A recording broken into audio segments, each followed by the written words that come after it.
Welcome back to the deep dive. We are digging into the DNA League power rankings for week 3 today, and I gotta say, if you're a fan of those gritty, low-scoring defensive battles, this might be a tough listen for you. Yeah, it was a disastrous week for defensive coordinators, that's for sure. Hmm. The data is practically screaming at us. They're calling week 3 the scoreboard meltdown. And Hmm. I mean, looking at these numbers, it feels like defense just took a holiday. Meltdown is exactly the right word. We're not just seeing wins, we're seeing like nuclear offensive firepower. So our mission today is to figure out if this is a fluke or the new normal. We need to unpack this new hierarchy of untouchables at the top and these slash and bash offenses that are just rewriting the playoff picture. What's really fascinating is how the definition of a complete team is shifting. It's less about who can get a stop Yeah. and more about who can run up the scoreboard faster. Okay, so let's get into it. Tier 1, the elite.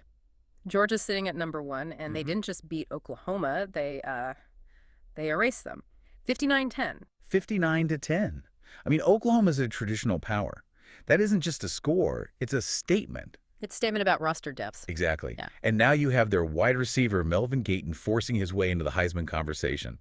When you can beat a program with that kind of pedigree by almost 50 points, frighteningly complete is really the only way to describe them. And right on their heels, number 2, you have Oregon.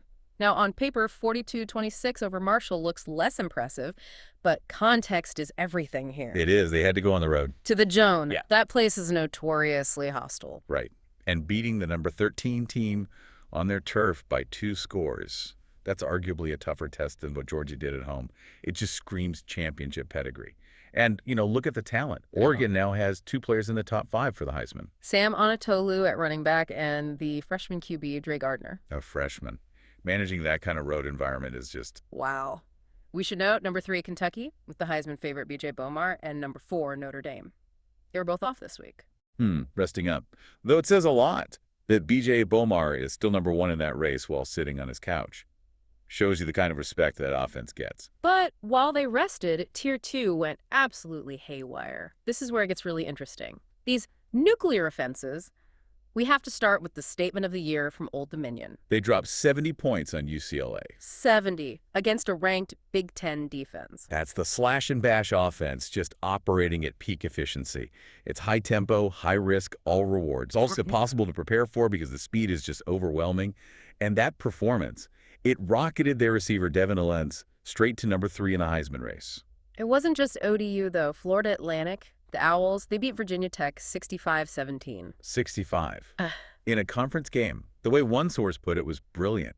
FAU isn't just winning the ACC, they are actively disrespecting it. So what does this all actually mean for the playoff picture, then? It means the new bloods. Teams like ODU and FAU. They are legitimate contenders, full stop. These are not cute Cinderella stories. They are scoring machines that the Georgias and Oregons of the world now have to actually fear. Speaking of traditional powers, let's check in on the survival and resurrection tier. USC finally found a pulse. Finally, after that disastrous 0-2 start where Kentucky just broke them, they woke up. Smashing Washington 42-10 is a good step back toward respectability, but yeah, they are definitely playing catch-up. And what about Marshall? Even in that loss to Oregon, didn't they prove something? Oh, absolutely. Yeah. They proved they can score on an elite defense. In this league, if you can put up 26 points on Oregon, you're dangerous. They stay ranked for a reason. It seems to be the lesson across the board, then. The whole Heisman list is just dominated by offensive production. You've got Bomar from Kentucky, the Oregon duo, and now Ellens from ODU just crashing the party. It's an offensive player's world. Defenses are just living in it right now. So, to wrap this all up, Week 3 proved that if you can't put up 40-plus points, you might not survive in this league. Exactly. The era of the defensive struggle, the 17-14 game, it feels like ancient history all of a sudden. The standard's been raised. Which leaves us with a pretty provocative thought to chew on. Yeah. With scores like 70-27 becoming the norm, has the era of defense officially ended, or is there a team out there that is actually capable of stopping one of these nuclear offenses? That is the question that will define the entire rest of the season. Thanks for listening to this deep dive. We'll see you next week.